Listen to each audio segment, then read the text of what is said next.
अगर देखा जाए एक स्टैटिस्टिक्स आया है, इंटरेस्टिंग स्टैटिस्टिक्स आया है। वो इंटरेस्टिंग स्टैटिस्टिक्स ये बता रहा है कि 70% of the Gen Z they live on credit. उनका जो सेविंग्स ज़ीरो है। और आज का जो सोसाइटी है, जो फाइनेंशियल इंस्टीट्यूशन है, वो बहुत सारे ट्रेंड सेट करके रखे हैं कैसे जेन ज़ी को कैप्चर किया जाए। क्योंकि जेन ज़ी जो है, जो यूथ है, वो थोड़ा फ्लेक्सिबल है। वो हमेशा सोचता है ये कर लेंगे, वो कर लेंगे, अमीर रातों रात अमीर बन जाएंगे। आप बोलोगे ठीक है भाई, आप गए मार्केट में गए, ये ड्रेस पसंद आया और ये ड्रेस का रेट क्या है, 10,000 रुपये। अगर आप अपने पैसे से खरीदते तो आप सोचेंगे कि आपके जेब में 10,000 है या नहीं। अगर नहीं है तो आप एक पैसा घर वापस आ जाएंगे। मगर अगर आपके पास क्रेडिट कार्ड है तो आप बोलेंगे ठीक है यार, अच्छा लग रहा है, ले लो, खरीद लो। तो ये क्रेडिट कार्ड और एक बड़ा ट्रैप। जेन ज़ी क्या करता है कि ट्रेंड में रहने के लिए आईफोन खरीद लेता है, नया नया गैजेट्स जो आते हैं वो पहले खरीद लेता है क्योंकि उसको ट्रेंड में रहना है। जो नया नया ड्रेसेस हैं वो खरीदता है, बाइक वगैरह जो ट्रेंड में है वो सब खरीद लेता है। एक स्टैटिस्टिक्स बताता है, अगर सिर्फ आप नेटफ्लिक्स में जितने सारे कंटेंट हैं, अगर एक बच्चा पैदा होने के बाद वो देखना शुरू कर देता है तो सारे कंटेंट देखते देखते उसको 95 ईयर्स हो जाएंगे। हम क्या सोचते हैं, हम सोचते हैं हम दोस्तों को सब्सक्रिप्शन लेके दोस्तों जो OTT प्लेटफॉर्म है वो सारे जो भी है सब देखते हैं। गेमिंग ऐप में हम स्पेंड करते रहते थे। लकीली थोड़ा इंडियन गवर्नमेंट ने उसको बैन कर दिया है, वो एक चीज़ है। मगर ऐसे और भी हो सकते हैं जहाँ हम वैसे इन्वेस्ट करते हैं। गेमिंग है कि ये कर लो और अमीर बन जाओगे, तुम्हारे पास गाड़ी आ जाएगा, मकान आ जाएगा, घर आ जाएगा। ऐसा कुछ नहीं होता है, वही हार्ड वर्क से ही सब आता है। अगर ऐसे भी कुछ मिल रहा है, देयर इज़ नो गारंटी वो रहेगा।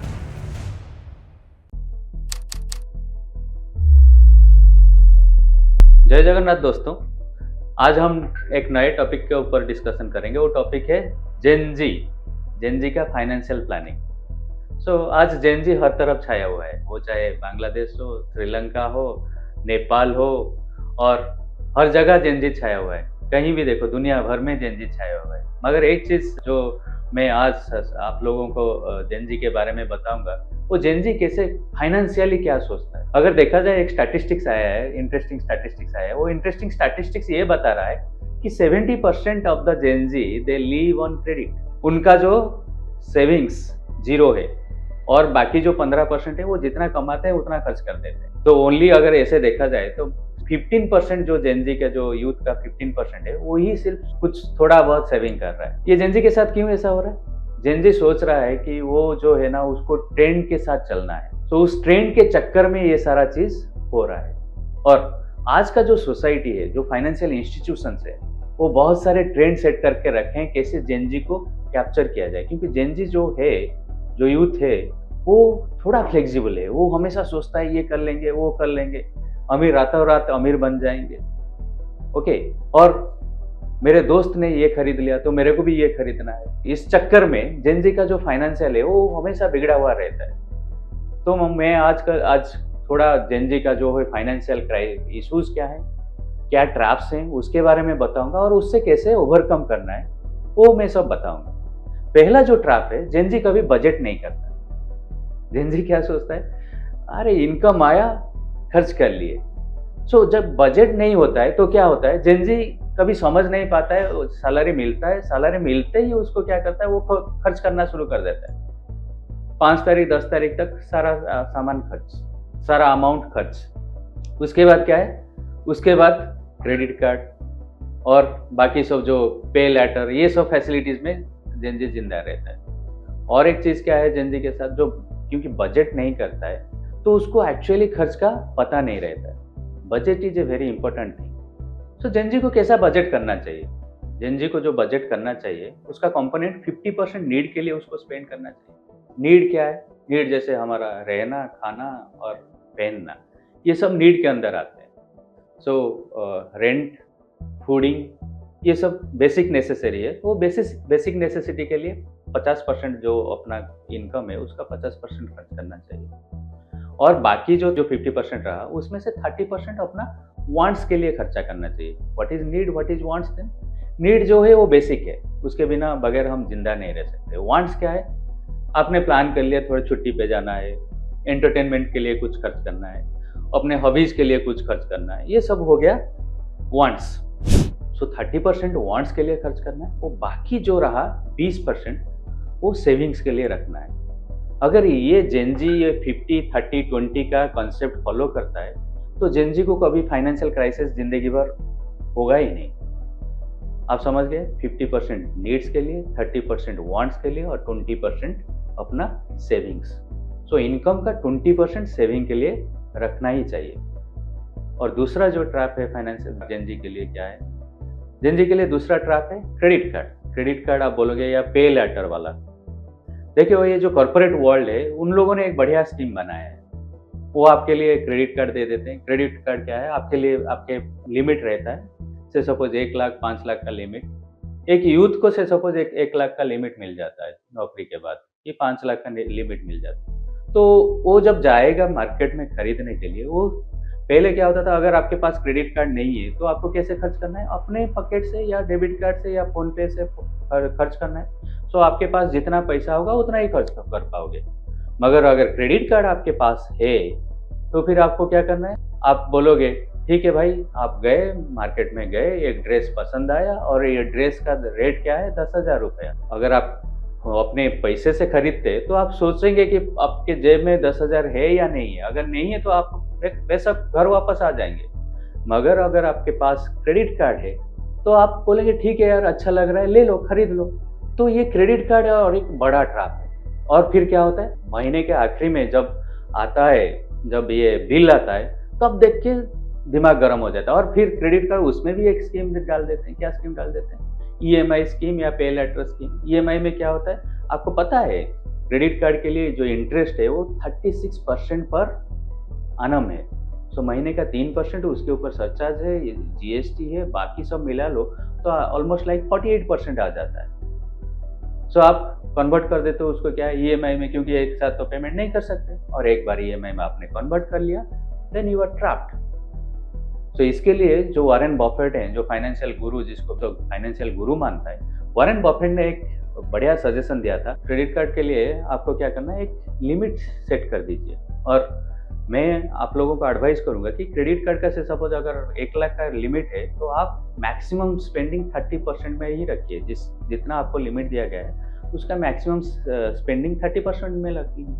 तो क्या होगा, अगर महीने का 30,000 से ज़्यादा क्रेडिट कार्ड में सेविंग एक्सपेंडिचर आ रहा है तो ऑटोमेटिकली वो डिक्लाइन हो जाएगा।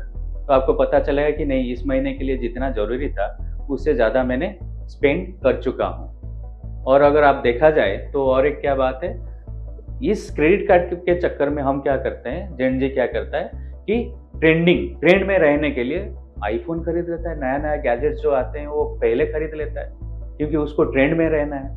जो नया नया ड्रेसेस हैं वो खरीदता है, बाइक वगैरह जो ट्रेंड में है वो सब खरीद लेता है। तो इसके लिए क्या करना है, आपको एक फिक्स करना है, ट्रेंड मीन्स क्रेडिट का लिमिट फिक्स करना है।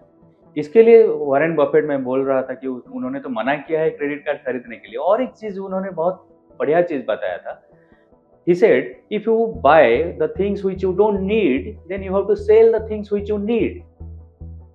इसका मतलब ये है, अगर आप वो चीज खरीद रहे हैं जो आपको जरूरत नहीं है, बाद में ऐसा होगा कि आपको वो चीज सब बेचना पड़ेगा जो आपकी जरूरत है। समझ रहे हैं? तो ये है चीज, तो आपको ये सब थोड़ा देखना पड़ेगा। तो दूसरा ट्रैप जो था वो क्रेडिट कार्ड का और लिविंग लाइफ किंग साइज, उससे थोड़ा बच के रहिए। आप सेविंग के ऊपर फोकस कीजिए।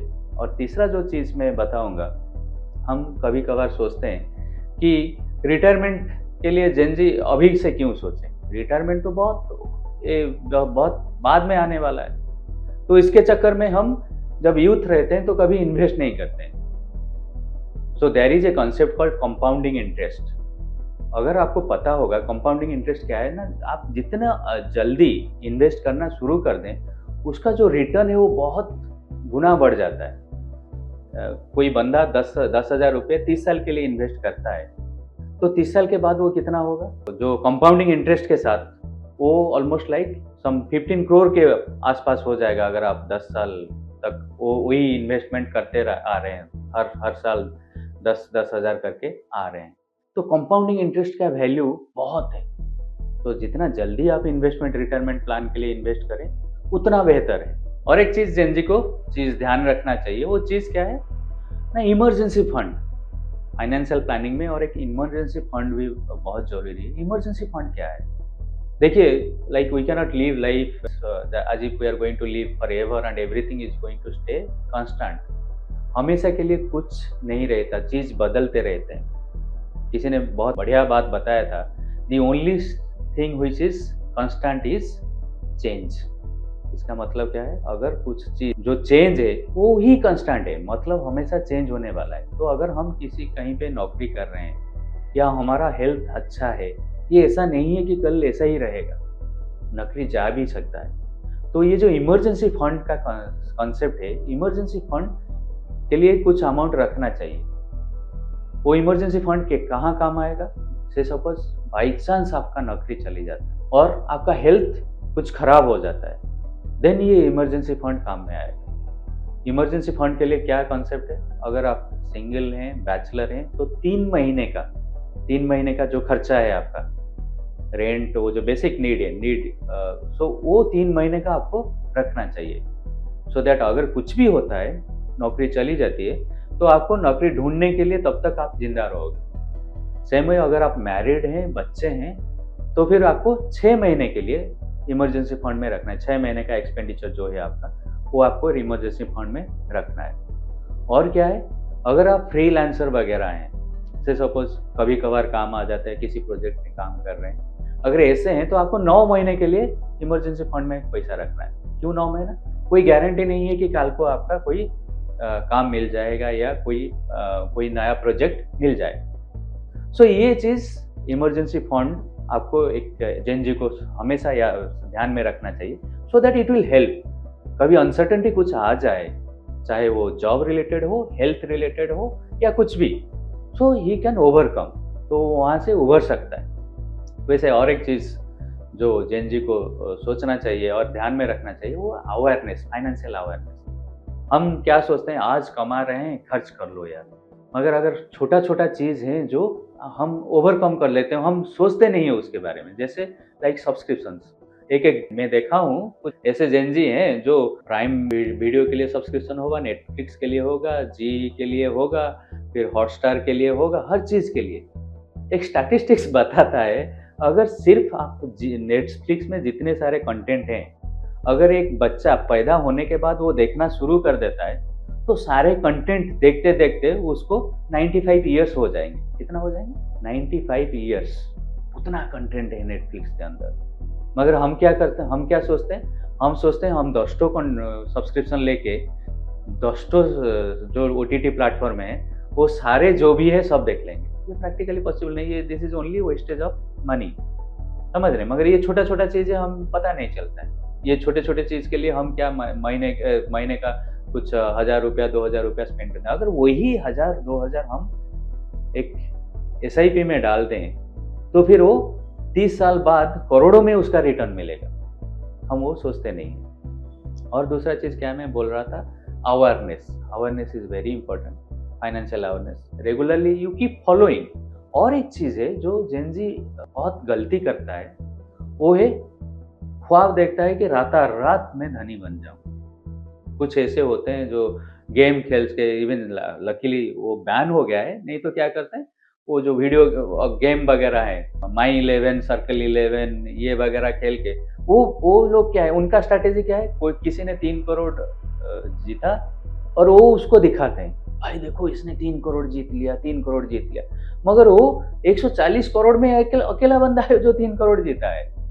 मगर हम क्या सोचते हैं उसके बदले, चलो 59 रुपीज ही तो है, बेटिंग ऐप, गेमिंग ऐप में हम स्पेंड करते रहते थे। लकीली थोड़ा इंडियन गवर्नमेंट ने उसको बैन कर दिया है, वो एक चीज़ है। मगर ऐसे और भी हो सकते हैं जहां हम ऐसे इन्वेस्ट करते हैं। कोई बोलता है आके ये कर लो, अमीर बन जाओगे, तुम्हारे पास गाड़ी आ जाएगा, मकान आ जाएगा, घर आ जाएगा। ऐसा कुछ नहीं होता है, ओनली हार्ड वर्क से ही सब आता है। अगर ऐसे भी कुछ मिल रहा है, देयर इज नो गारंटी वो रहेगा। आज हमने इस वीडियो में क्या सीखा? हमने सीखा कि जेन जी को पहले एक बजट करना चाहिए और उस बजट को कैसे स्पेंड करना चाहिए, बजट में क्या क्या रखना चाहिए। 50-30-20 फार्मूला अप्लाई करना चाहिए।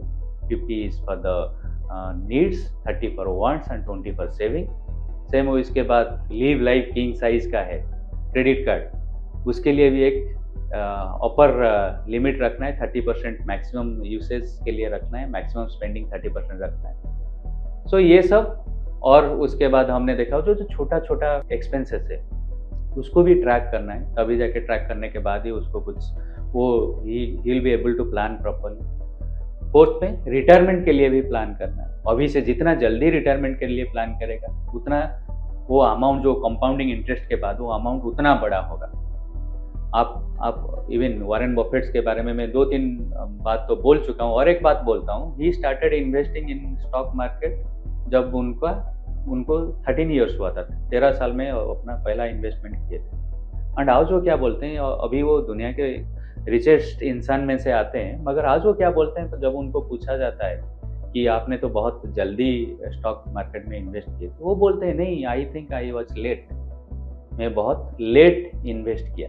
13 साल में इन्वेस्ट करने के बाद वो बोलते हैं उन्होंने लेट इन्वेस्ट किया। सो इसीलिए हम जितना जल्दी सेविंग्स के लिए इन्वेस्ट करें उतना अच्छा है। और आखिरी में क्या है, अवेयरनेस, फाइनेंशियल अवेयरनेस हम लोगों को बढ़ाना है, कैसे हम ये करें। और जो ख्वाब है राता रात अमीर बनने का, वो ख्वाब उसको पीछे छोड़ना है। बहुत बहुत धन्यवाद दोस्तों। अगर ये वीडियो अच्छा लगा तो आप लाइक कीजिए, सब्सक्राइब कीजिए और शेयर भी कीजिए। जय हिंद।